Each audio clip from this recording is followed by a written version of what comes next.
I didn't want to cut you off because I wanted to say, like, what you guys are saying is so important. Like, I think a mistake a lot of people make is they're like, you know, people, you see it all the time on Twitter. It's like, oh, just play the games where you're having fun. Like, just have fun. Like, streaming is just about fun. But it's like, you can, like, it is not a bad thing to stop playing a game because it's not doing well for your channel. Like, sometimes, like, you got to be smart about that stuff. And sometimes, you know, take the hit if you're really having a good time. But recognize there are some games that just aren't going to be great for streaming, but depending on either the category, your numbers, and how you make something entertainment. Like for me, for example, a big example for this is like playing like CRPGs, like Pillars and stuff like that are really, really lengthy.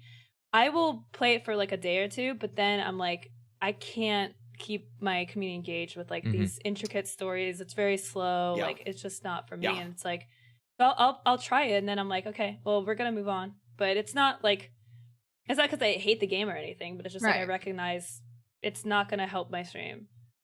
Yeah, I was talking to someone about game choice recently and how I approach it, and they said, like, I was saying, like, I consider, you know, fun, obviously, but also how it affects my channel. And they were like, well, that's not what gaming is about for me. And I'm like, that's fine for you. But like for me, I don't look at gaming and streaming as the same thing. They're very distinct. Yeah, like I would not put this in the same category. I play Overwatch off stream all the time. I have streamed it like twice because it's just not a good stream game for me. It's not the content that I want to create. It doesn't do good things for my channel. So I will enjoy it so much offline, but it's just not going to be a stream game for me, like ever. Some of the most fun games for me are the ones where I'm dead silent because I'm that involved and enthralled in the game, and that's super fun. Nobody wants to watch me be dead silent. Yeah. I think a huge part of game choice is picking a game that lets you showcase what you think the best parts of you are. Absolutely. To be able to dial up your favorite parts of yourself and your personality and what makes you a good streamer to 11. And like, say what I'm doing on roleplay. If what I like about me and my stream is that I'm talking constantly, and then I go play Escape from Tarkov and I'm glued to my monitor, not saying a word, I don't get to showcase myself. Anybody coming in from the directory, they just see a guy playing Tarkov. They don't know who I am. They don't know what I like about myself because I'm just not showcasing it at all. What's worked for me and what's helped me grow and succeed is just not happening when I play that game. I'm totally with Coruscating on this, specifically with Overwatch too. Is like, I love playing it, but I cannot perform well with that game as a streamer.